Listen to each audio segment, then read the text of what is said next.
on. What else do we have to do? Our speaker. So our speaker is Martha Jordan. She's a well-known swan biologist, and she's going to talk to us about our native swans, the trumpeter and tundra swans. So I will give, or I guess I can't give host, right? So I think Dawn will give host to her.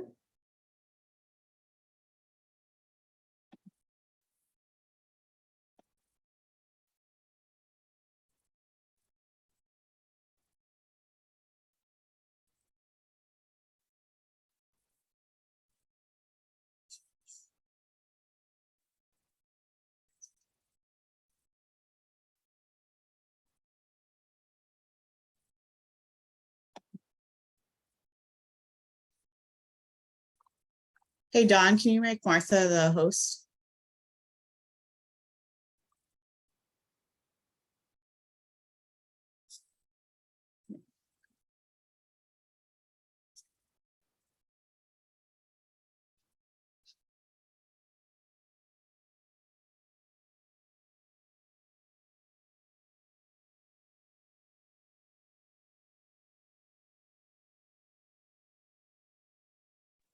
Sorry, there she is.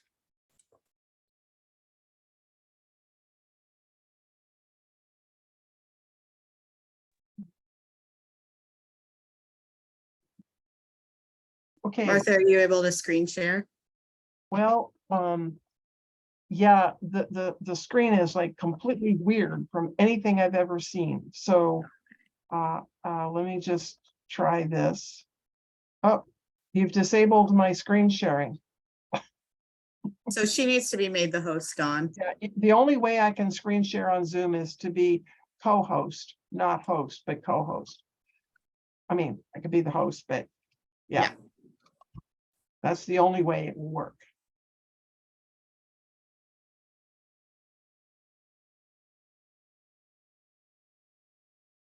You're And I co-host now. Okay. There we go. Woohoo.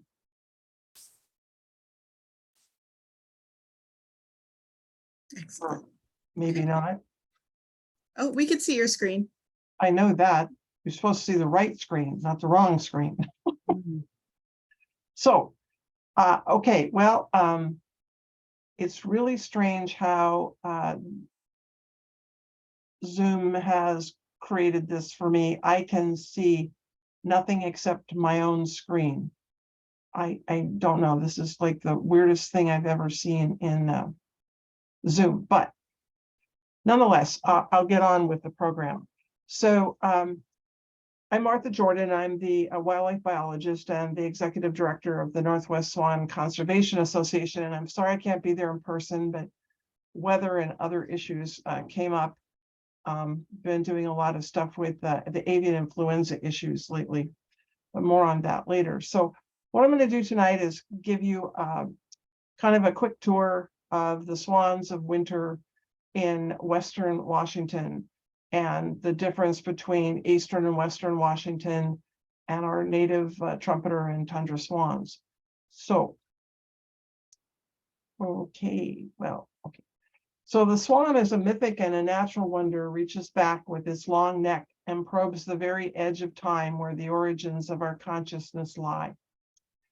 Swans mean a lot to a lot of different people, cultures around the world. So the swan is kind of below the eagle and the raven in our Native American culture, but it is there. It is called the knowledge bringer because of its migratory nature and the travels that it goes. It takes knowledge from one place to the next. So in the world, we actually have 8 species of swans. The mute swan is up here in the upper left. It has the orange bill, black knob, and it is native to the Eastern Hemisphere, the Northern Hemisphere, Asia, Europe, England. It's the queen, the royal swan. And we do have some in North America that were introduced, especially on the East Coast, and now a feral population growing in California, which is really sad. to see because they're not really compatible with our native swans here. The middle bird is the trumpeter swan, which is of course North American, and just to the right is the tundra swan, the two North American swans that we have. You have the Hooper swan, which is the same size as a trumpeter, but it is again in the Eastern Hemisphere, Northern Hemisphere, and that again is Asia, primarily Russia, and occasionally we will see a Hooper swan here. The tundra, or the Buick's form of it, is also the Eastern Hemisphere, and we do occasionally see a Buick swan, but it's really tundra swan Buick form. The black-necked swan is native to South America. The black swan is native to Australia and New Zealand, and the Cascorba swan is also a South American species. So swans in North America, you know, who are they? I'm gonna try and do something here. That works. And I really like it. Here. So we have three species. Again, the trumpeter swan and the tundra swan in the middle, and the mute swan, again with that big orange beak with the black knob at the base. So the mute swan often holds its wings up over its back out on the water. Down in the Vancouver area, you have two places I know where mute swans occur. They're in captivity. One is on the water. It's a apartment, a condo complex. And in the state of Washington, the mute swan is considered a deleterious species, which means it's hazardous to our native wildlife. So you're not allowed to own, possess, sell, trade, import, breed, or transport mute swans. So it's really important that if you know where there is a mute swan, other than the condo down there, that you report it to the Department of Fish and Wildlife. You can report to me. I try to keep track of where the mute swans are so we can make sure that they're not going to be out there flying with our trumpeters and tundras. The juveniles of this species are brown versus gray. Even in this first winter, they'll be really brown on the body, but they all have this kind of pink bill, and again that knob at the base. So our trumpeter swan is, of course, the largest swan in the world, the largest waterfowl in the world, and it's right here. And our tundra swan is over here. Trumpeter swans weigh between 25 and 35 pounds with a wingspan of anywhere from like 6.5, 7 feet to 9 feet. Tundra swans are about 15 to 20 pounds with a 6-foot wingspan. Although when they're outstanding in the field, they sometimes can look very similar in size. So a couple of characteristics that you can use besides voice, and we'll hear that in a little bit. Trumpeter swans have the eye is not distinct from the bill. There's never yellow on the lures. The line between the eye and the mandible is quite straight. It's like a slight curve, but very straight. And the forehead is a pointed V with the feathers.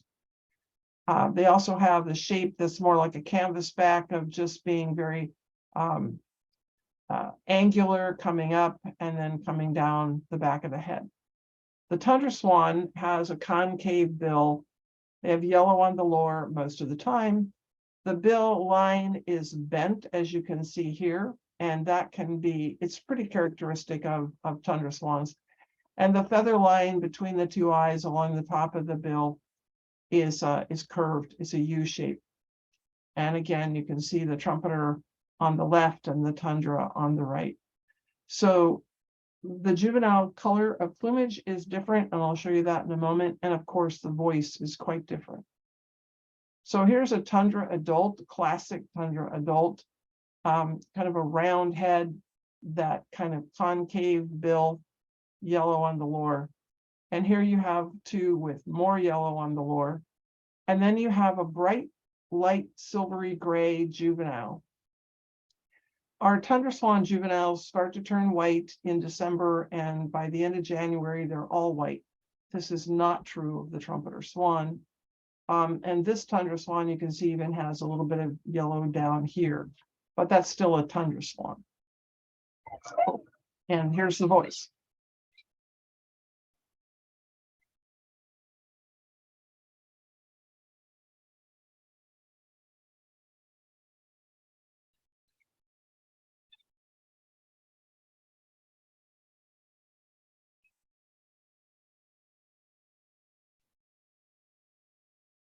So that's quite different than what we're going to hear in the trumpeter swan.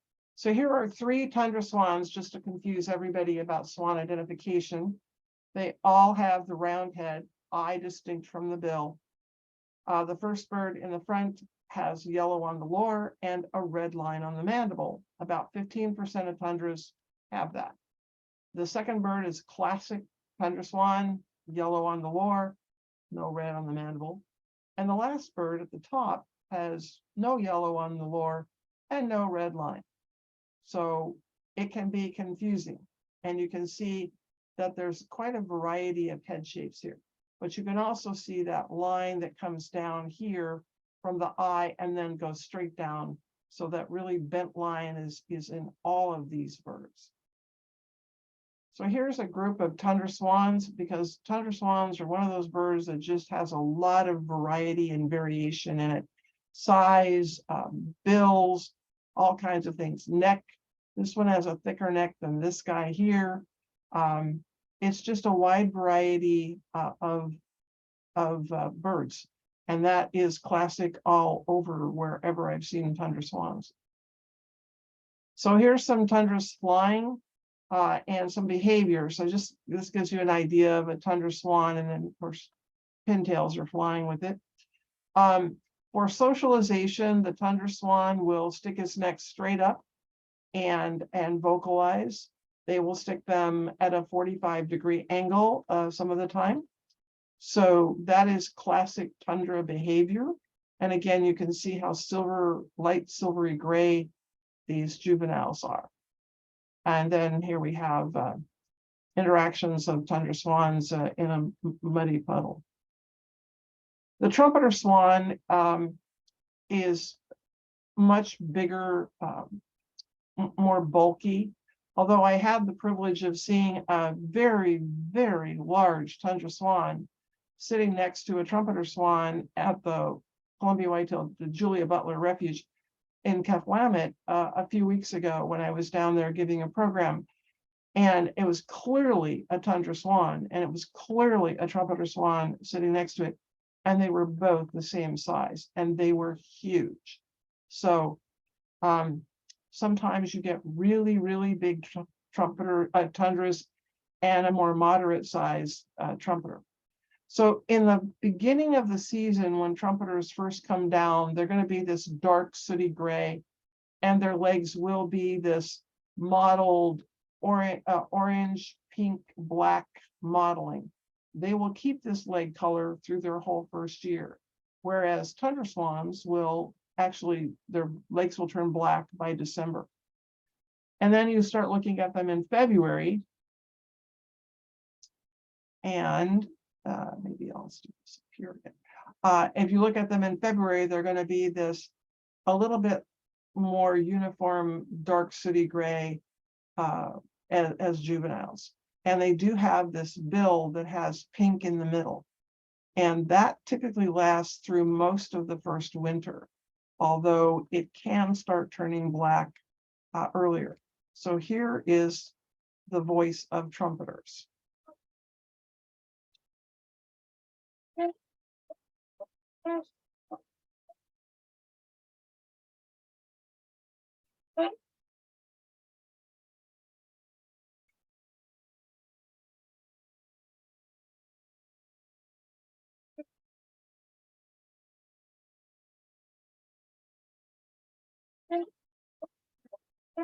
So you can really hear the difference between the two species. And now it's really obvious when you are looking at them. If you hear that honk, you know it's a trumpeter. Again, here's a juvenile. You can really see the mottled coloring of the leg here, and that dark sooty gray that goes up through here, and then this kind of pink in the middle bill. So here are some tundra and trumpeter for comparison. Trumpeters tend to hold their necks kind of really straight at a lot of the time. They have that hard C kind of classic posture at times. Two tundra swans here on the right on the upper picture, trumpeter on the left, and then on the bottom you have a pair of tundra swans on the left, pair of trumpeter swans on the right. Again, eye not distinct from the bill, that classic line coming down here, and that bent line here with the yellow, eye distinct from the bill. Very round head. These guys do not have a round head. They have that angle up here. And then who's who, it depends on where you are, but the upper photo, it shows picture of trumpeter swan, adult snow geese, juvenile snow geese, and cackler Canada geese. So we have a lot of mixed flocks up here, and I would suspect on Sauvie Island and other areas, especially out the refuge, Ridgefield and such, you're going to have a lot of variety. The lower one really shows the number of juvenile snow geese that have come into our area in the past several years. The population of snow geese is growing exponentially, basically coming off of Wrangel Island. We've gone from 455,000 geese to over, well, approximately 2 million in just 3 years. So it's pretty spectacular. So some other swans that you might see, we certainly got one of these up here in the Skagit this year. Buick swan, again, is a tundra swan, but from the Eastern Hemisphere. Otherwise, taxonomically, it's the same, but they have a huge amount of yellow here on the bill. And the juveniles will be just like the juvenile tundra swans. This yellow does not fully form until they're probably into the late winter season. Sometimes it'll be almost white, or it will be white. Listen to the tundra swans here, because I mean the Buick form of the tundra, they're a little bit higher pitched.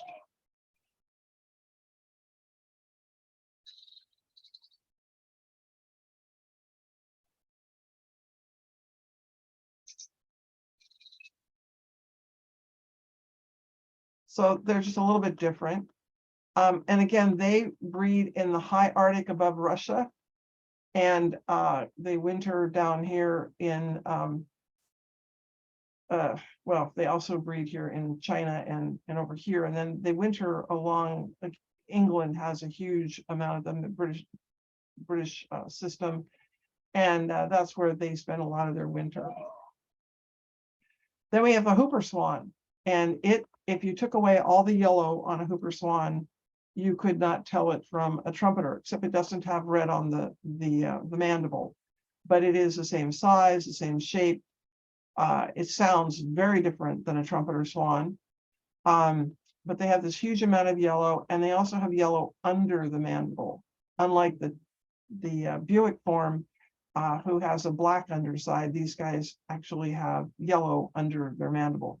They are a high Arctic nester on the Eastern Hemisphere, just like, so Russia has a lot of these, and they tend to come over. We had one here last year. The juveniles look very, very much like a trumpeter swan, except that the juveniles, that area that will turn yellow is white. So just because you see a juvenile swan, if it doesn't have a lot of white on the bill like this, it's not really a Hooper, it's probably a juvenile trumpeter. And they sound very different than our native swans. Just hang in there a moment for the sound.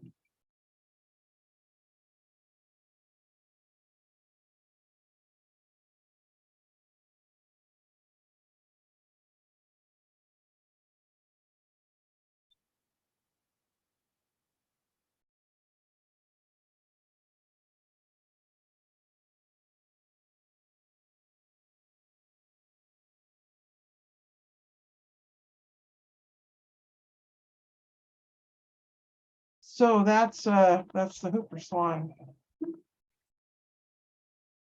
And if you have any questions that you want to ask, wait till the end and I'll be happy to answer them.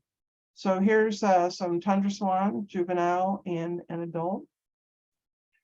So the swans are swans that winter here in Washington, Western Washington, come from two different zones. One, the trumpeter swans are interior Alaska in the yellow. So they're in the Tanana, the Kuskokwim, but they're really around Fairbanks and down through the whole Copper River Delta and stuff like that.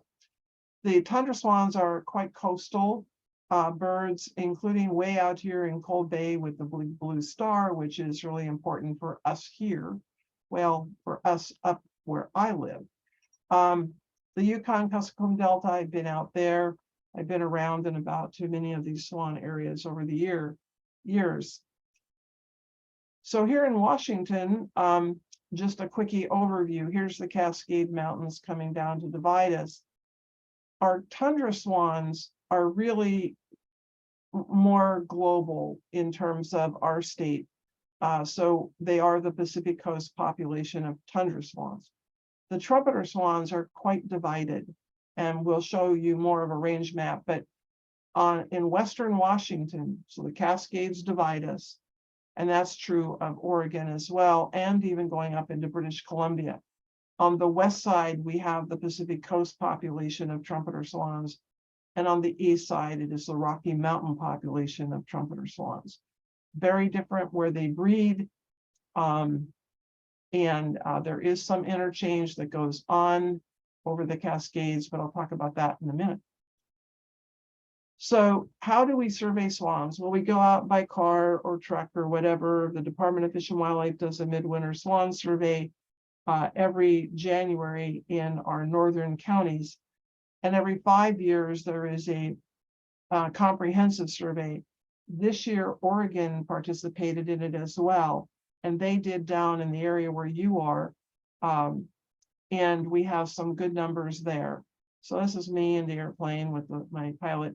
And here are swans out on the field, swans in a lake, because we cannot count these birds by land. There's nowhere to even get to them. That is quite true of many of the tundra and trumpeter swans down in your area. There's just no way to find them by land. So this is what I do. I take pictures, go home, blow them up on the computer, and I can count the white birds and I can count the gray birds.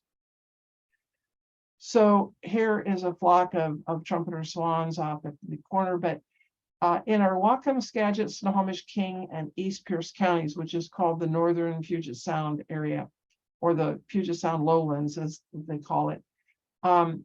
Last year, we had 19,481 swans, of which 15,309 were trumpeters, and 523 were tundra.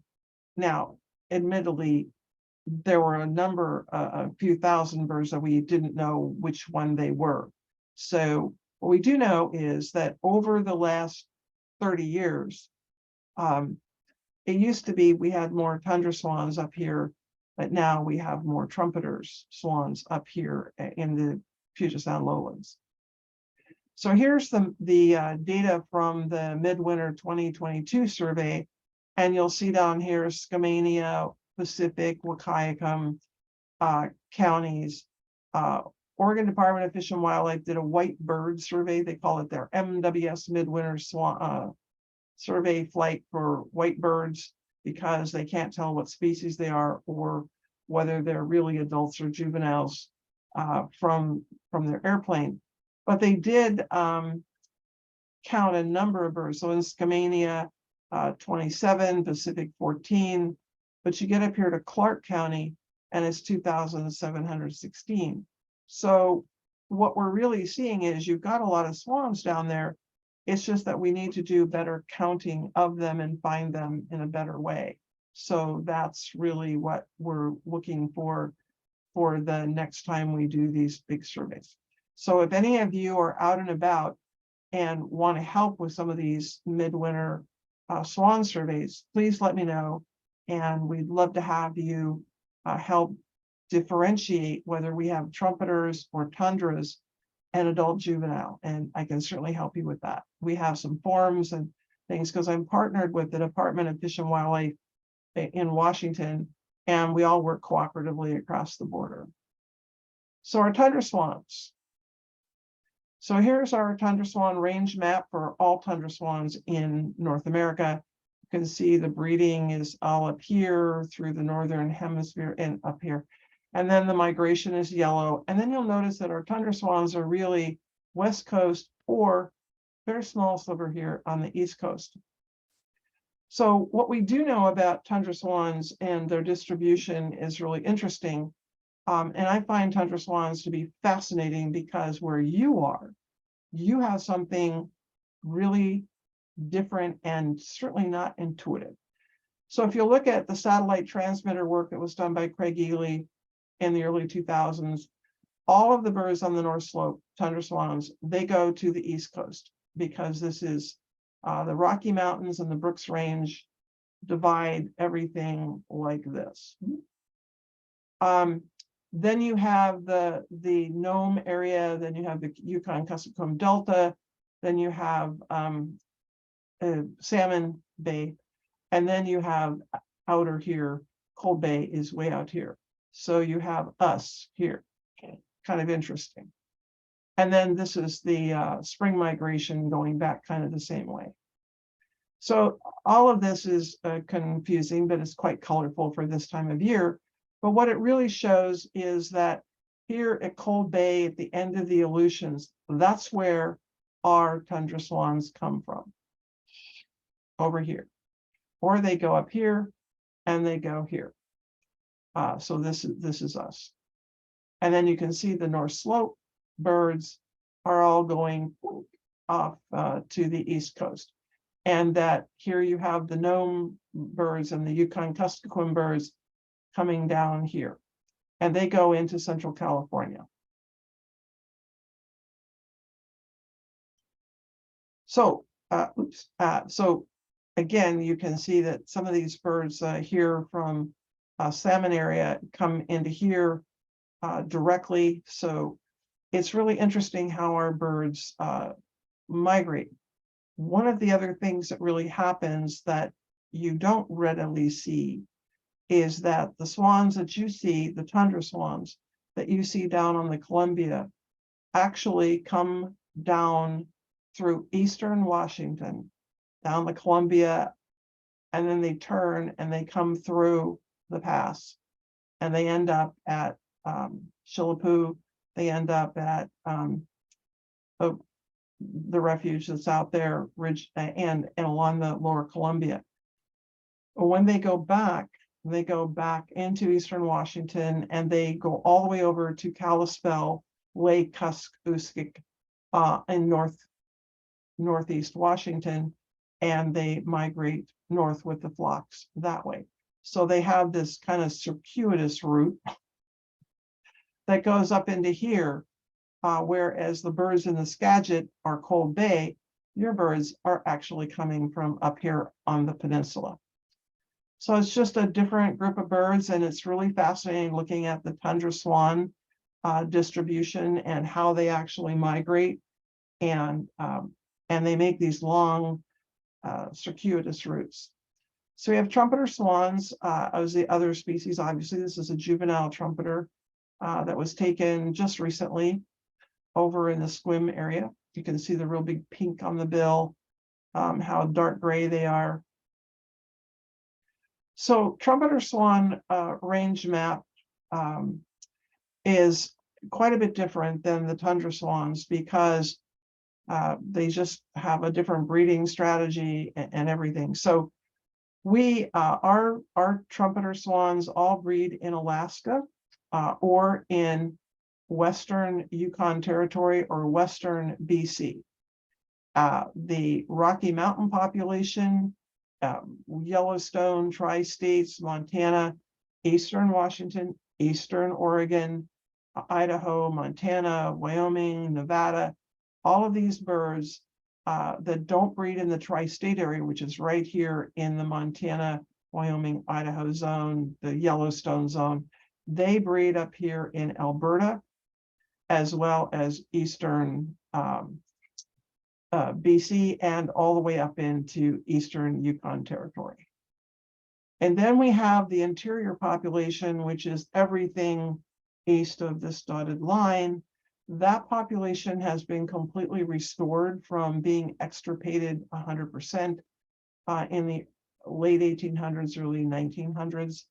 And they now have around 35,000 swans. I was involved in helping Iowa reestablish their trumpeter swan population. We sent them 70 swans over about a 18, 19-year period. So those are the three populations of trumpeter swans we have in North America.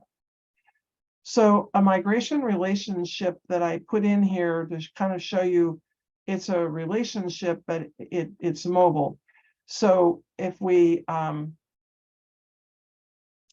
look at Washington State right here in this photo, you'll notice that then here's British Columbia, Alberta. But down here in the lower part of the photo, you'll notice Ross Lake. And then over to your right is Osoyoos State Park and Osoyoos Lake going up into Canada. So the Cascades are between those two. And what we have found is that trumpeter swans coming down through the Rocky Mountain population cross over at Highway 20, come into the high mountain lakes on the west side and winter at Baker Lake, Ross Lake, Diablo Lake, and they go back through the pass and continue on north in the spring migration. We also think that they're crossing over at I-90 up into the North Bend area. And it is highly possible that you have trumpeter swans coming through with the tundras into your area, because when I was at the refuge, the whitetail deer, I found 28 swans there in November. 14 of them were trumpeters, 14 were tundras. And I noticed on eBird somebody posted a rare bird alert for that area. Well, they're really not rare anymore. They're uncommon, but they're getting more and more and more. And we would like to know who's trumpeter and who's tundra down in your area, and how many are using Vancouver Lake. There's a lot that we don't know about where you are that both sides of the border would like to know more in terms of a species composition. So what do the swans eat? The adult swans eat a lot of vegetation, although occasionally they have taken a fish or a snail. But typically they find aquatic vegetation in our wetlands and they tip up to feed. They put their necks down. And here's a picture of a whole group of birds that's feeding in actually Union Bay on Lake Washington. One of the things that I get called out on every year is people who see birds like on the bottom, and they call in and tell me I have dead birds in a lake. And when I get out there, they're just fine. They're doing fine. But people think they're dead because they're feeding. So I find it kind of interesting. I do more education on that particular item as I go through each winter. So what are the really drives the system for supporting waterfowl in our state is dairy farms. Dairy, 85% of our trumpeter swans and a lot of our tundra swans are dairy dependent because of the wetland loss.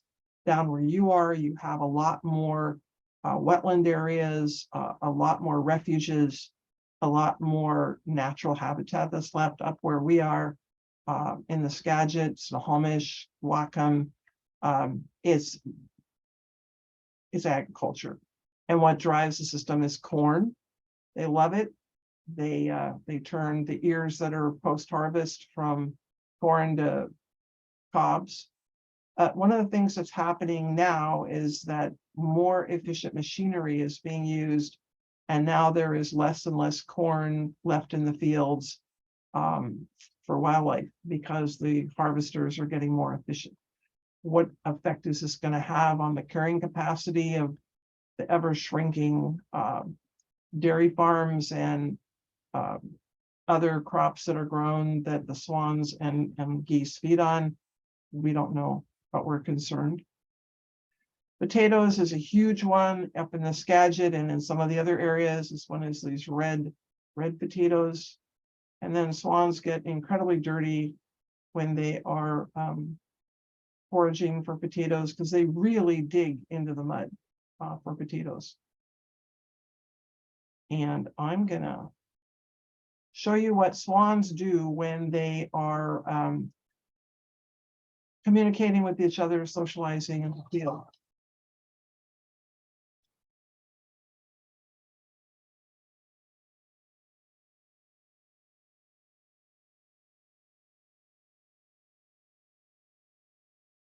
So that's a lot of what trumpeter swans do. They bob their heads up and down, they waggle their wings, and then they'll bend their necks down at the end. And you'll probably see a lot of that happening throughout the winter. It's very common, and especially as you go into late January, early February, courtship will happen between two birds, the male and female. Just pictures of swans coming in or landing. Note the really incredible use of their legs and all these feathers that you see. They all have little muscles that they can control a lot of these feathers with, just like, airplanes were built after the wings of birds. So they have all these ability to slip air out from underneath them to land. And then there's all kinds of social interactions. So just stay tuned out, and as you're watching, you never know what you're going to see on land or on water. They're constantly having little tiffs and spats, except in February when some of them can have knockdown, drag out fights over their pair bonds or finding new mates. So they spend a lot of time grooming or sunning and warming with their feet. So now we're going to transition into a little bit different. So you never know what you will find out in the field, because you were talking earlier about different kinds of things that you've seen, interesting birds that are leucistic, that kind of thing. So a couple of things that I've noted that seem to be happening in different places, different years, is bent neck syndrome, which is what this trumpeter has, and this tundra at the bottom hat. They hatch out with deformed vertebrae. They can have one kink, they can have two kinks. I've not seen a three kinker, but certainly a two kinker. And they seem to do just fine. This bird has obviously lived at least a year and a half, two. So keep your eyes peeled, because you might see a kink neck bird. And speaking of leucistic, we do have leucistic swans. I don't know how much of a chance you have down there of seeing them. They typically occur in the Rocky Mountain population, but I have seen them in Western Washington. So we don't know, but they are hatched out white. They never go through the gray phase. And one of the things I've noticed about them that's really common is that they will have these different colored legs. So that will have these school bus yellow legs. They will have red legs, pink legs. Sometimes they will have legs the color of a juvenile bird, a first-year bird, even though their plumage is adult. They have no gray feathers on them anywhere. The other thing that I have noticed about these leucistic birds is this white is bleach, Clorox, white, much whiter than the average swan, even though swans are white. They just almost glow at you. I did find a leucistic swan in Carnation, Washington 2 years ago that had died of lead poisoning. And when I first saw it, I was like, what is this? And then I realized by looking at it closer, it was an adult swan and it was leucistic. And just really, really a rare find. So when you're out and about, use your car as a blind, or just use birding etiquette, but sometimes the swans watch you as much as you watch them. And I put this in because wildlife harassment is certainly prevalent throughout wherever I am going, and it seems that it just happens everywhere. So we have paragliders, power paragliders here in one of the big waterfowl areas that I visit a lot. Hot air balloons, we have to remind some people that you have to stay 500 feet above the ground. And then you have people with their brand new toys for Christmas who go out and harass swans. I believe in education versus punishment. All of these people will never do what they did again, but they were talked to by some good people in enforcement. And I think we've done a good job educating more people, especially the paraglider club and people like that. But sometimes birders do things that they shouldn't as well. Here's a guy with his camera, and he walked past the no trespassing sign. He went around the fence with the closed gate, and the swans are picking up and leaving. And all he could tell me was, I only have a camera and I'm only taking pictures. And I told him that he had to get off the farmer's property and that he was disturbing the birds. So keep in mind that private property needs to be respected. It's a problem up where I'm at. So I just put this one in to remind people. Sleepy swans are just kind of hanging out in the grass fields. By late March, the days are getting longer. They're hanging out in the grass fields, at least up here they are. I'm sure they're really feeding heavily in the refuge areas or on the lake, trying to pack on as many pounds as they can and fat reserves for the long migration north and to arrive at the breeding grounds in optimum condition. So they migrate. Here's a group of tundra swans that is in migration. So out in Alaska, because our birds all breed in Alaska, the tundra swans do just exactly that. They nest out on the tundra. And they nest like on the Yukon-Kuskokwim Delta, which is this wet tundra river here. Rivers, creeks are everywhere. This group of birds is a molting flock. Sometimes the molting flocks will have 700 tundra swans with them. But they build nests out here that are like 4 or 5 feet across, 3 feet high, and they lay their eggs in there. This is a picture of them out on the tundra, and again, there's a nest here. And then they lay their eggs. They incubate them about 30 days. The tundra swans do, and then they hatch. And tundra swans do mate for life, as do trumpeters, and their eggs weigh a little less than a pound. Trumpeter swan eggs weigh a pound, and it takes 90 days for them to go from hatch to flight. So keep that in mind as to why tundra swans can nest all the way on the North Slope and trumpeter swans cannot, because trumpeter swan cygnets take 105 days to flight, and there's not enough ice-free days for them to fly out of anything further north than pretty much north of Minto Flats at the moment. So we're doing trumpeter swans. We'll just shift over to that in Alaska. And they are an interior nester, as you saw on the big map. And this is Minto Flats. It's hundreds and hundreds and hundreds of square miles, 35 miles as the bird flies west of Fairbanks. And it has wetlands and forest and wetlands and forest and continued. It is an amazing place. There are no roads. You can fly there in a little bit, or you can take a very long drive to Minto Lake. But after that, there are no roads in the whole Minto Flats area. But it's a great place for waterfowl to breed, moose, and all kinds of other things. So they typically nest on muskrat houses or on peninsulas or out here in the middle water to keep them safe from predators.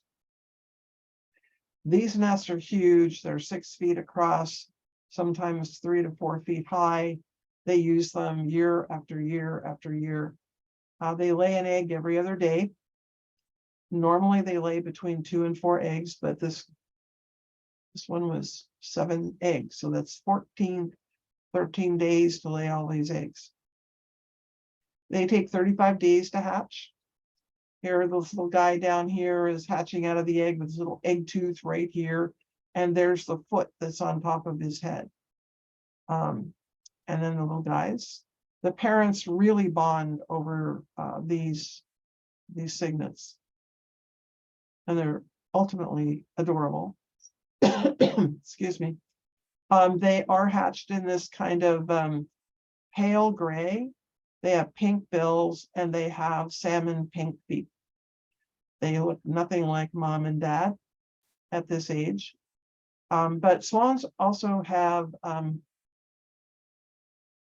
17 vertebrae, which is why they can use their neck the way they do. And we only have 7. Giraffes have 7. So they take them out on the water, they feed them, they're precocial, meaning that they have to feed themselves. And so mom and dad will roil up the bottom. They eat a lot of insects because they've got to go from these little 1-pound cygnets. This is out on Minto Flats from the air. Here's an adult, another adult, and here's probably these guys are like 6 weeks old now, at that age, 6, 7 weeks old. And they reach down, the parents do, or they roil up with their feet to bring up stuff from the bottom. But insects are a big deal because they've got to go from egg to flight in just 102 days, and they've got to weigh 18 to 19 pounds by the time they fly. So here we have little guys over here on the upper left that are about 3 days old, and they're about 3 weeks, 4 weeks old here. Well, maybe they're 4 weeks old. Then we go down here to the punk rock stage where they start to get these dark feathers coming in. And then they get this kind of mohawk of down on their heads. And that's the last to go for the down. They really get curious. They also can dig holes in your backyard that are about 6 feet across and 2 feet deep. I know from experience. And then at 103 to 105 days, they take their first flight. Like all swans, they have to run to get off. It takes about 40 feet for them to run and get off. It's really exciting to watch the young cygnets make their first flight off the water. They're so uncoordinated, and yet they really they do it. It's really fun to see. So I'm going to shift gears again and go into the Northwest Swan Conservation Association, because we've looked at the life history of our native swans, and tell you a little bit about what is going on in Washington, because there's a lot. And so we're about collaboration, action, and community. And in this photo, for those of you who have been paying attention to Swan ID, can you tell which ones are trumpeters and which ones are tundras? I'll give you just a moment to kind of look at this picture. You might not be able to tell all of them, but it's pretty clear with some of them. So the one here on the log with the wings out is a trumpeter, as is the one over here that I'm circling on the log, and this other one on the log. And the one on the far right in the water is a tundra, obviously. The one on the far left is a tundra. The two right in here are tundras, as are these other two in the back. It was really interesting. And all of this debris that you see in the water, this little white, it's all feathers and I call swan scuds. This is a night roost up in the foothills of the Cascades. And the year that this was taken, I think there were about 400 swans that came in to use this area almost every night. and it was a small lake. It was interesting. So one of the things that we're concerned about is habitat trends, farming, wetlands, and waterfowl, and the loss of waterfowl-friendly farming. And it's happening all over. It's happening because market forces, both local and global, have caused dairies to close or move and shift in crops farmed to shift. Increased regulations. We have a tremendous amount of regulations on water quality, on farming practices, and then all of that plays into whether or not we can keep our dairies or we can keep other crops here in Western Washington. And one of the biggest overlying issues for every environmental thing in the state is salmon habitat restoration. It's competing and oftentimes in conflict with waterfowl habitat conservation. So we work hard to keep abreast of this and work to find win-win solutions for salmon and swans. And then there's the crop shifts to deter losses from snow geese to non-waterfowl friendly farming. And this is happening particularly up here in the Skagit, Whatcom area, because the snow geese are growing exponentially and the farmers are taking a huge hit on their crops and they're screaming. I do a program on snow geese and how the shift of snow geese happened into Eastern Washington. And of course, you have a population of snow geese growing down in the Chillipu, Ridgefield, Vancouver area. And this last year it was about 35,000, and that was up 10,000 from the year before. So keep tuned to how many snow geese you might just have there on Sauvie Island and through the Ridgefield area this year. So the wintering habitat loss is a big one. It goes from this dairy farm to the corn for dairy, the potatoes, that kind of thing, to berries. We have the dairy to berry. It's an economic driver that is huge, especially coming out of Canada and foreign dollars. An acre of land for berries in Canada can go for astronomical sums. And in the US, it's only about 30 to 40,000 compared to 100,000 in Canada. So people are moving down here to grow berries. And yes, it's farming. However, it's not waterfowl friendly farming. And as the number of snow geese increases, the number of swans increase, and the number of acres of waterfowl friendly farming substantially decreases, it's a numbers game to find out what's really going to happen with the carrying capacity for our waterfowl, and it affects ecotourism. The other thing that's really coming in is these nursery trees and shrub areas coming in now, where it used to be dairy farms, and they're buying it up and using it for nursery stock. And then up in Canada, for economic reasons, hothouses have become really popular for tomatoes. So this used to be a dairy farm. And then places like the Skagit, and I'm sure you have places down where you are, this pond used to be there, and now it's a Kmart. This is a Cascade Mall up in Skagit County. So one of the other two issues, which are kind of the big issues for mortality on swans, of course, all wildlife has mortality during the year from disease or accidents or other things. But the two big drivers for swans have been power line collisions and lead poisoning. And here is an example of the power line collision. This is over in Squim.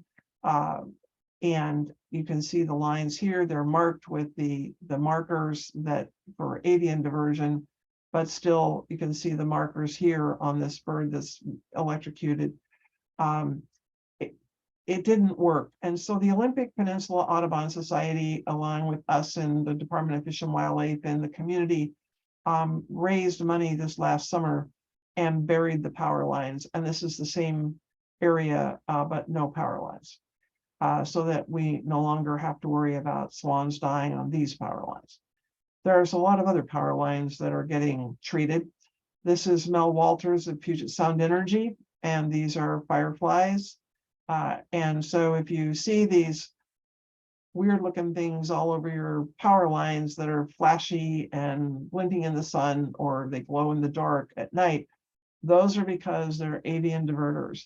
There's also curlicue diverters for higher voltage lines. These are the distribution along your roads. And then for the higher distribution, higher voltage, they'll use the curlicues because the fireflies impede the actual flow of electricity. And this is kind of what we see for birds that without marked lines. They fly under the line sometimes, they fly just missing the lines, or they hit the lines. And I picked up my fair share of power line collision mortality. Hazards for swans: trash, fishing gear, decoys. They can all get tangled up in it. The good news is that all these birds were rescued eventually and they were released back to the wild. So if you are hunting, or you know somebody who does hunt with decoys, especially on public land, they must pick up their decoys every day. And I encourage that you just don't leave decoys out with the lines, because that's what's tangling these birds. They got entangled with the decoy lines to the weights. Fishing sinkers is a big one. This bird got a hook in it, but the biggest killer for our swans is the lead with either fishing or shooting sports. And this one, lead continues to kill. It'll kill for, well, basically probably another 100 years. By this photo, you can see the pellets in here are deformed a little bit, and those are lead. And it only takes 3 of these lead pellets to kill a 30-pound trumpeter swan. It doesn't take much. And as you can see, there's a lot more lead than that in this bird. You can see this deformed pellet here. They get into the gizzard. The gizzard grinds them up, and then the lead gets into the bloodstream. And if the bird is eating corn, which is acidic, it enhances the ability to break down the lead faster. So actually it kills birds with less lead pellets in it than it otherwise would have. The other big one is lead fishing sinkers, less than an inch, less than an ounce. There's no lead left in this, but you can see the leftover fishing lure there. This bird ate the whole thing. The lead is actually dissolved, but you can see it in its gizzard. And it just takes one fishing sinker and you have a dead swan. And one of the things that we do, that the Department of Fish and Wildlife here does, is we pick up as many dead swans as we can find, so that we don't give secondary poisoning to the raptors. So keeping in mind, in what you see is not always as it appears.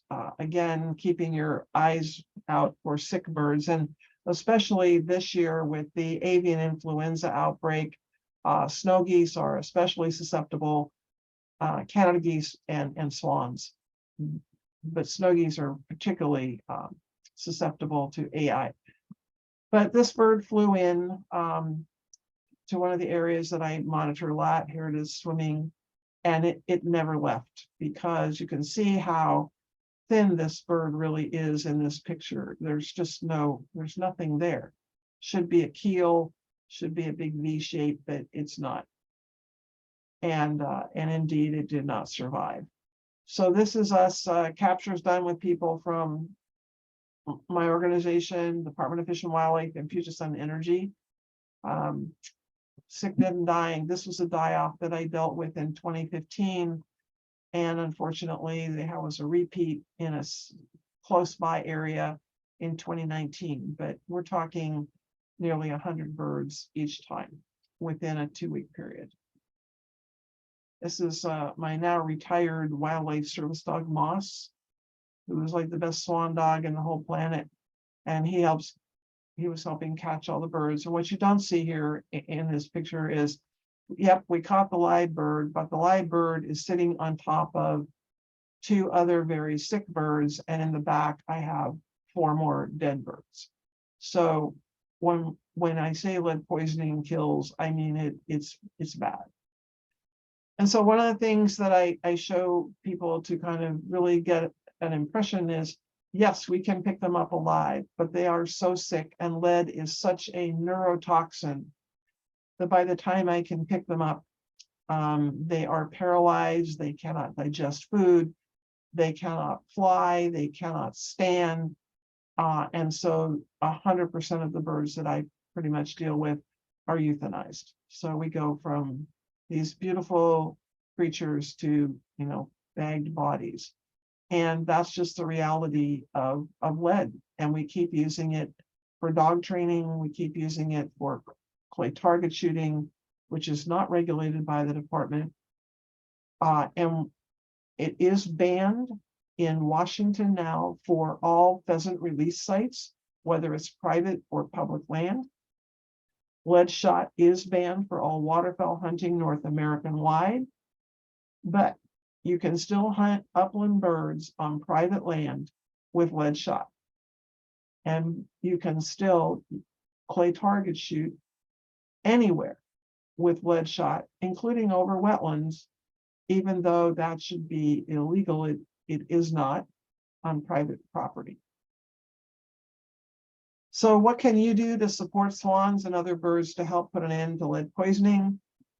If you shoot, use only non-lead shot for all uses, whether it's hunting, target shooting, and dog training. And then join us, become a member, and support our native swans. These are just some of the pictures of birds that we've retrieved in various moments of time. If we all come together, collaborate, we can learn more about our native tundra swans as well, our trumpeter swans, and we can ensure that they're going to grace our skies for a long time to come. It's a group of trumpeter family, actually.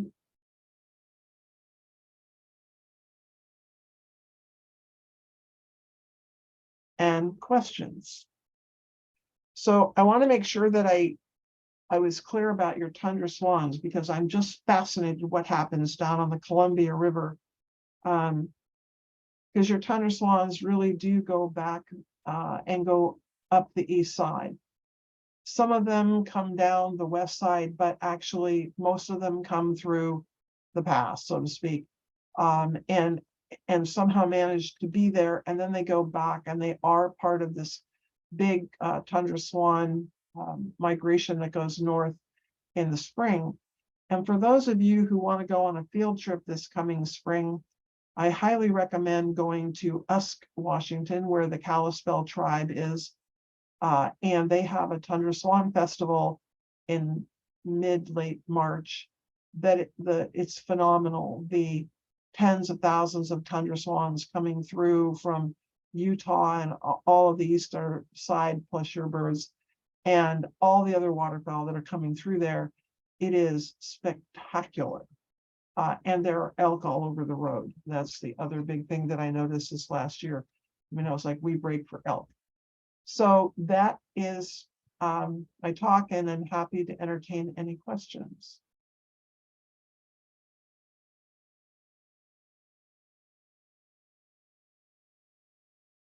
Are you guys still there? Yeah, so there are some questions in the chat. Are you able to see the chat? Yep, or you can read them to me. Okay, let's see. It's really kind of better. I'm trying to find where I can actually see all of you, but I don't see that feature here. Oh, You may be able to hit the screen. So I'm going to stop sharing the screen if that's okay with everybody. Oh, I have one more. This is our contact information. And I would really love to have any people that want to really help the Oregon Department of Fish and Wildlife and our WDFW and us to figure out more about what you have down there, where it is, and how many tundra swans versus how many trumpeter swans are in the area, and adults and juveniles as well, because it's a really understudied area. So with that, I can put this, you can put this in the chat as well, but I'm going to stop share. Where is stop share? Oh, all right. Okay, so some of the questions we have is, what is the possible impact of offshore wind turbines on swans? Probably 0. Because they're not out at sea. There's a lot of other impacts to wind turbines. But working with swans is not one of them, because swans do not go offshore like that. They don't migrate offshore. I should say off the coast of Washington, they don't go offshore. I would say that, I would say that if you're looking at the Gulf of Alaska kind of area where they migrate across it, I doubt that will ever have wind farms in it, because they would be destroyed in the winter storms. So I don't think it's going to have an impact on our swans. Now, other animals, very different, very different. Okay, here's a question. So do all swan species mate for life? And does a pair stay together year round, or do they find each other when they return to breeding grounds? Good question. They mate for life. If one bird is killed or dies for some reason, they will rebond and pair, and they stay together year round. They stay together on the wintering grounds. The family stays together the whole first year. They break up in the spring in different ways. I have seen family groups that go north together, and somewhere between here and their breeding grounds, they kick the kids off. Or sometimes the parents just get up in the middle of the night, I think, and leave, and the kids get up in the morning and go, "Where did mom and dad go?" You know? So they have different strategies, different family groups. I've seen juveniles together. And then on the breeding grounds, you'll see the teenagers, which is what I call them, the birds that are the yearling to 2-3 years old, form non-breeding molting flocks, the tundra swans do. The trumpeter swans, they'll get together in maybe 3, 4, 5 birds will be together in the non-breeding. They don't form the large flocks like the tundra swans do.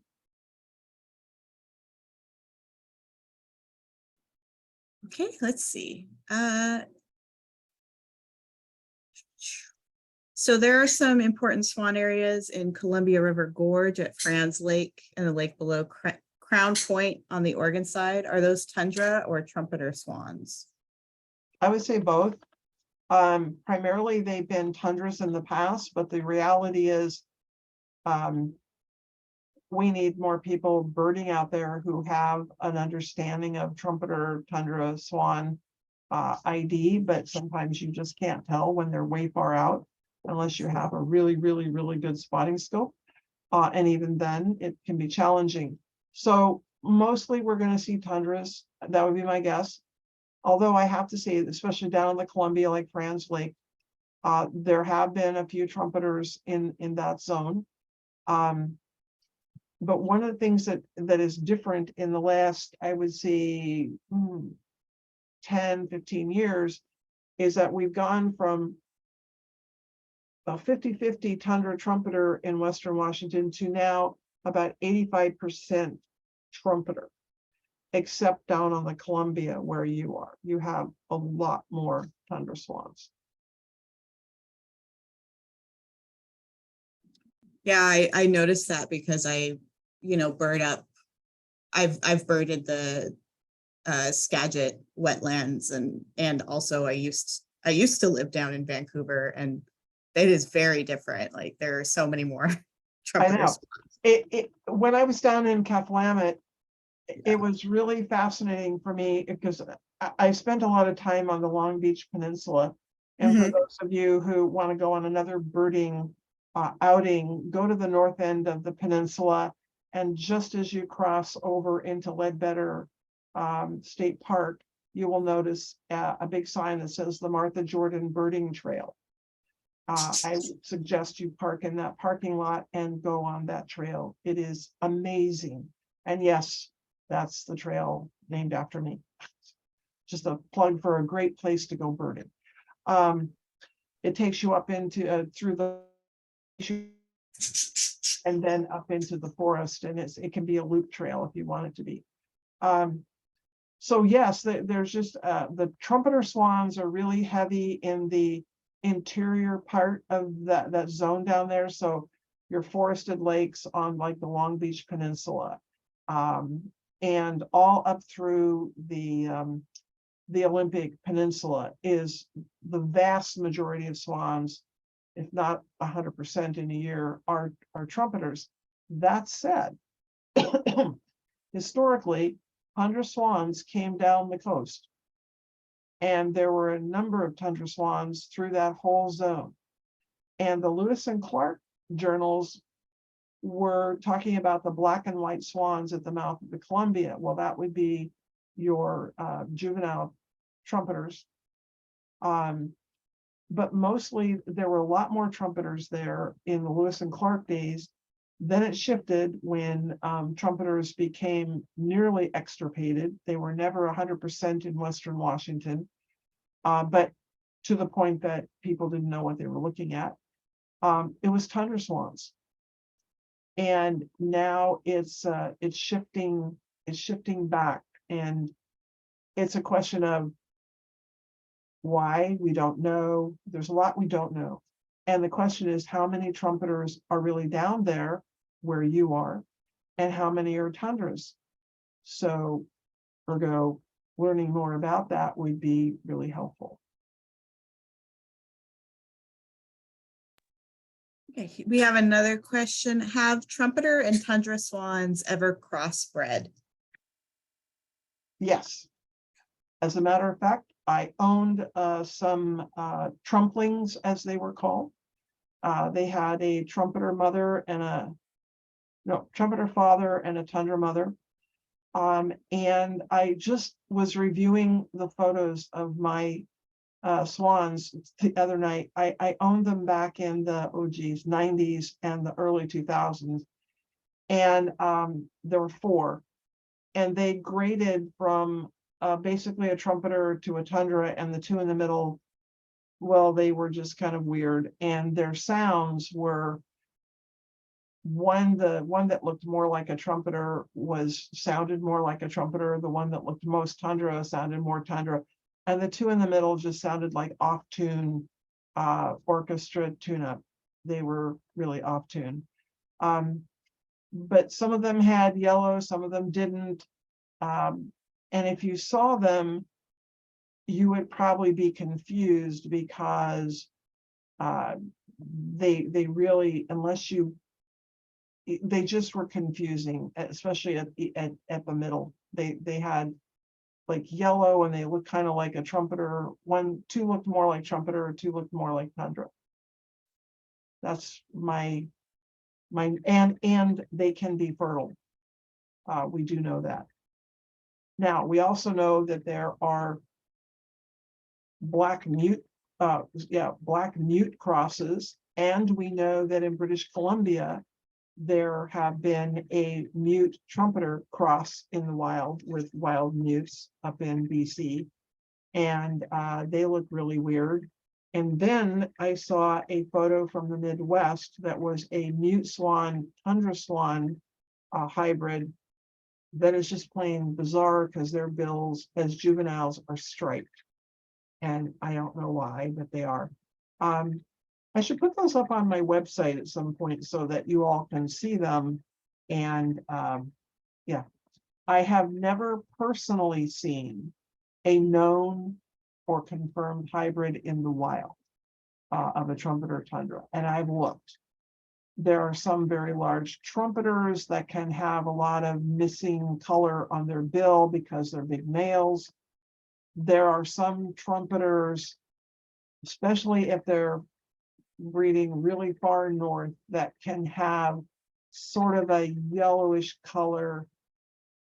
And then if you look at one of the Sibley websites, they will actually say that the photo that they're having you look at is a trumpeter swan with yellow on the lure. But if you really look at the picture, it's got a U-shaped forehead. It's got the very classic bent line, and it is in fact a tundra swan. I don't know why they continue to call it a trumpeter, but it is, in my personal opinion, and that of many others, it's not a trumpeter. So that's what I know about hybrids. It's really interesting to hear that they can hybridize and be successful hybridizing, because that doesn't happen all the time with hybrids. So I know, and that I didn't do it, but someone else did. And yes, it is. We were fascinated that they could hybridize, but we also know that, and this is why mute swans being in the wild is a concern, because if they start hybridizing with our native swans, what are we going to do then? You know, we've already got enough issues with foreign wildlife. But in California, and the reason California doesn't do anything about their swans, their mute swans, is because in their rules and regulations legislatively, they said that ducks, geese, and swans are protected. And they didn't list just trumpeter tundra, it was swans. Well, I think they listed the geese because otherwise, you know, domestic geese would be protected. But because they didn't specify trumpeter tundra, they don't want to control the mute swan population that is growing and is of grave concern to many wildlife biologists at this point in time. And swans are big, they're white, they're beautiful. It's hard to convince people otherwise about some of these introduced species. could you tell us more about the difference between salmon habitat and swan habitat, and why there's a conflict? Well, many times swans and salmon are using the same areas or similar areas. For example, one of the areas that is having some work done now is just south of Snohomish at the Bob Herman Wildlife Park. It's a huge night roost for swans, and the dikes are going. So the county and Ducks Unlimited and many other organizations are involved in figuring out how to make this work for salmon habitat, dike issues, and can we keep the swans? Well, in the beginning, when they first started this project a number of years back, basically they were going to just go in, breach the dikes and destroy the lake, and this was going to be salmon habitat, and there would be no more swan habitat. So I said, no, you can't do this. We can try something different. So they tried again, and they've come up with a plan, because we have really good people. CK Idem in Ducks Unlimited and others are really good. And I think it's going to be a win-win at the park for salmon and swans. One of the big places where we have some serious conflict now is you have a lot of rules and regulations in Washington, or ones that are proposed. And one of the ones recently was up at the Skagit Wildlife Area near Mount Vernon, where they wanted to breach the dikes on one of what they call the farmed island unit and return it back to the estuary. And that was going to take out essentially all the farmland that was on the island, and it provided 1 million duck days of food every winter. Well, they have in fact taken the island and put it back to estuary. And there is no replacement for the 1 million duck days at all. It's gone. Other places where they're doing some salmon restoration, they're restoring more things to estuary, and it takes farmland out of production, and that habitat is gone and it is not replaced. So you have this ever shrinking base. And then there are some salmon restoration projects that just should never have been done. One is near where I live in a beautiful, beautiful Phobes Road wetland area adjacent to the river. And the court ordered that it have tide gates put in for salmon. So they did. And now half the wetland is gone and is grazed pasture for cows and horses. And the swans are gone, and so are most of the waterfowl. And there's no salmon of any kind in this now degraded wetland. So how is that useful? So you have these conflicting patterns, and I really try to find win-win scenarios when it comes to this. That in our state, salmon rules override every other regulation. And as I said, our dairy farms are critically important for conserving our waterfowl habitat, whether it's swans or geese or ducks. And recently in our state legislature, they put in a bill last year that would have basically said that within, it was from the high water line to high water line flood zone, you can no longer do agriculture in certain areas. Well, that would kind of take out the entire Snoqualmie Valley, most of the Chehalis Valley, and put all these farmers out of business. But then it would be, well, then who grows the food for waterfowl? Because you would lose about 90% of your cropland for waterfowl. So, and what was it really going to do for salmon was the other question that everybody else did bring up. Fortunately, that bill did not pass. So we have these conflicting issues, and we have mandates, the Bolt decision. I'm not anti-salmon at all. It's more of how can we reach a balance and what is really going to work before we just get on the bandwagon of just salmon. Because sometimes it can tip things in wrong directions for even salmon themselves. So I'm all for fish restoration, but let's do it in a way that maybe we get win-win scenarios more and more than lose-lose. So that's what I've been experiencing. Okay, that was a lot of, thank you for the great insight on that. What seems to be the cause, duration, and cure for the avian flu? So the avian flu, just as a primer, is actually an influenza virus, just like we get a flu, just for our audience. So can you talk a little bit about this flu, how long it's been around? Sorry, my bird's talking. And okay, what we plan to do about it? Well, AI is a bugger. This is a serious outbreak. We haven't had an outbreak like this ever, at least not in many decades. When we had an outbreak in maybe 7 or 8 years ago, it wasn't anything like this. Number one, there is no treatment for avian influenza in birds. It is pretty much fatal in just about every bird. It is primarily found in waterfowl, at least in our flyway area. It is across the whole North American continent as well as in other parts of the world, but it can get into chickens and our domestic poultry. So of course there's that. So what they're also finding, at least here, is that it's mostly in our backyard chicken flocks or the backyard poultry people versus the commercial growers. Although it's hit a few commercial growers here in Washington, it hasn't been that much. But in our snow goose population right now, I just got an update from the department because I asked them for it for today. over 1,000 geese have been picked up, and probably 100+ swans up in Whatcom, Skagit County.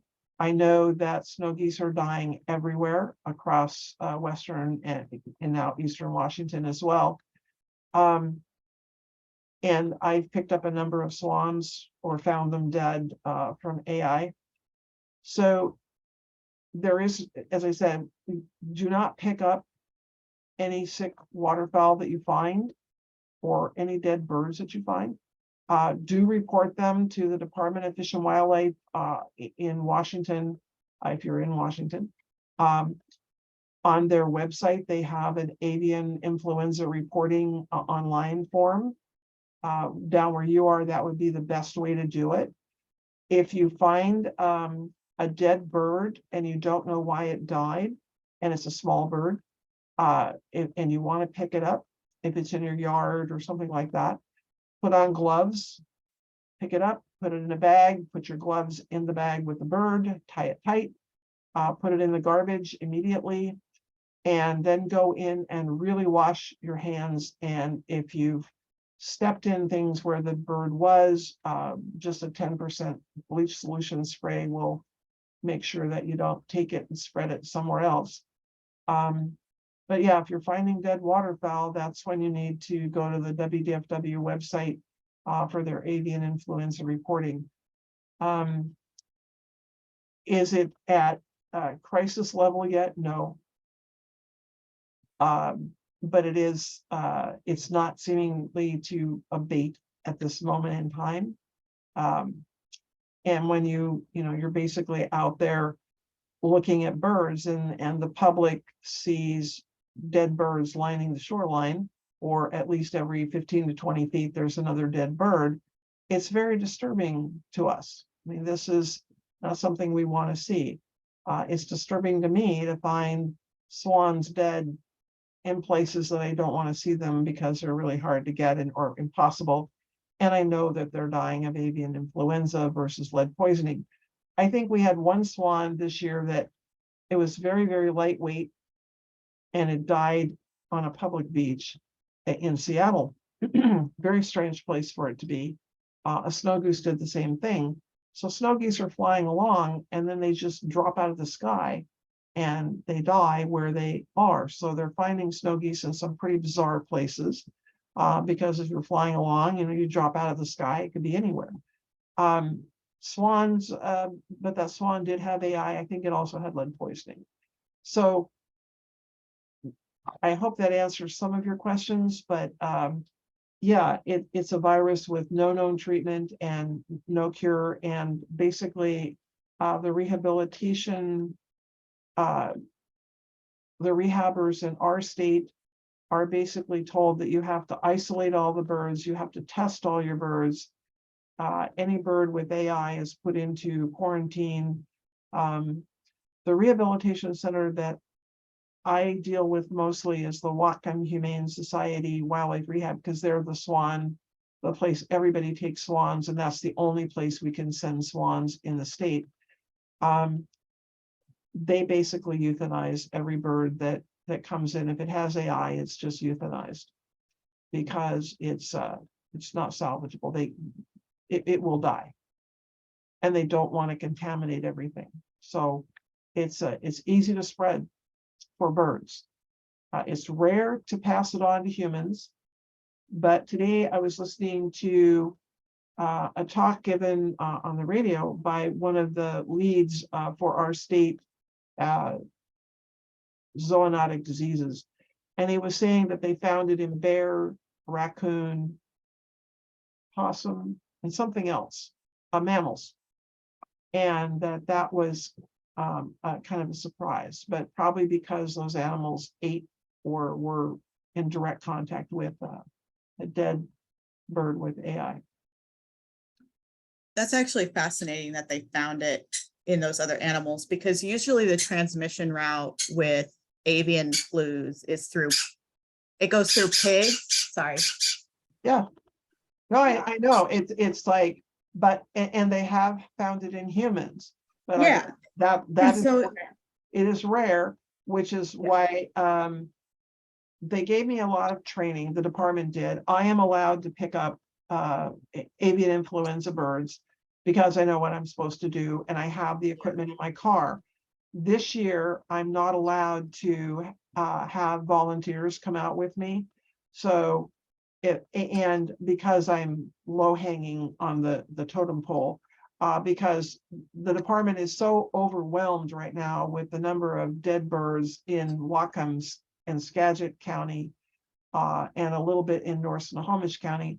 You know, my one dead bird here and one dead bird there are not enough to have them come help. If I have 20 or 30 dead birds, oh yeah, that will trigger it. But I hope I don't this year. I already did that in 2019 when I had 85 birds in 9 days, 35 in 1 day of dead swans. But that was lead poisoning. And you can get help. This time, we do not want volunteers to just go out and pick up birds. We just don't want it because we don't want it transmitted on their person. Should they become contaminated, they could take it back and contaminate their yard, or if they have chickens, their own chickens, but we don't want to spread it around. So the protocol right now is to just leave the bird in place and report it. Yeah, and I hope now, well, it's sad that we all have to know this, but with COVID and everything, and especially at the beginning of COVID, maybe we're aware of how much things transmit. Now, COVID doesn't transmit like the flu does, but it's important to we just keep have clean, we have to be careful. Yeah. And if you are a hunter, the other thing that and it's all in the waterfowl hunter's pamphlet. They want you to cook the meat thoroughly.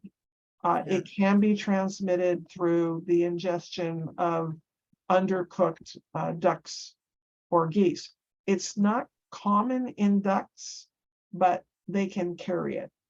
Yes. So, they're not dying like the snow geese are particularly vulnerable. And don't ask me why, because I really don't know yet. I'm kind of waiting. I do know that some owls have died in the Skagit, and they've been found along the beach, by the bay.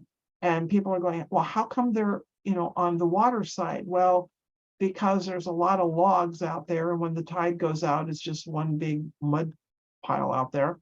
And so they sit out there on the logs, and when they see a sick bird, they go over and they eat it, and then of course they're sick and they die. And then when the tide comes in, it carries their bodies to shore. So they have found a number of owls that have died as well. And as of right now, I do not know the species, but I think it's short-eared and great horned are the two species that had been found. So yeah, and raptors, a few have been found, but not many at all. So it's in terms of eagles or falcons, or because they're out there hunting sick waterfowl as well. So when you have like I said, they picked up over 1,000 snow geese as of today, which is not horrible. It's big. It's a bad die-off, but it's not. It's out of 135, 140,000 snow geese that are down here, and you've got 1,000 dead. We've probably got more than that you aren't picking up, but it's still happening. They're picking them up every day. So I'm going out tomorrow to do my survey down in the Snoqualmie Valley area. And I have a horrible feeling I'm going to find more dead swans. So it's one of those moments where just you tally it up, and hopefully we don't have a huge mortality event. Let's see. Let's ask, are there any more questions people would like to ask in the chat? Give them a minute.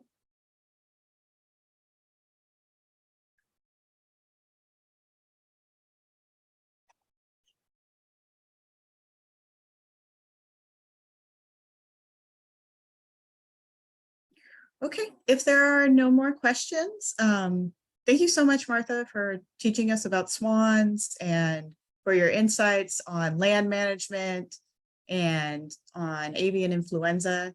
It's really interesting, and we're really happy to have you. Well, I'm really happy to have been able to present to you guys. And like I said, if you want to do something looking at swans this winter, even a focal 1 day kind of thing or a several day thing, please let me know. And if you are in an area and you are seeing swans, take the time to just look in that one little zone that you're looking at, whatever the field is or wherever you are, and just count how many adults, how many juveniles, and what species. And if you post to eBird, that's fine. Send me a note as well. I'm not an eBird poster much of the time, simply because I am seeing so many swans all the time. It's just it's ridiculous.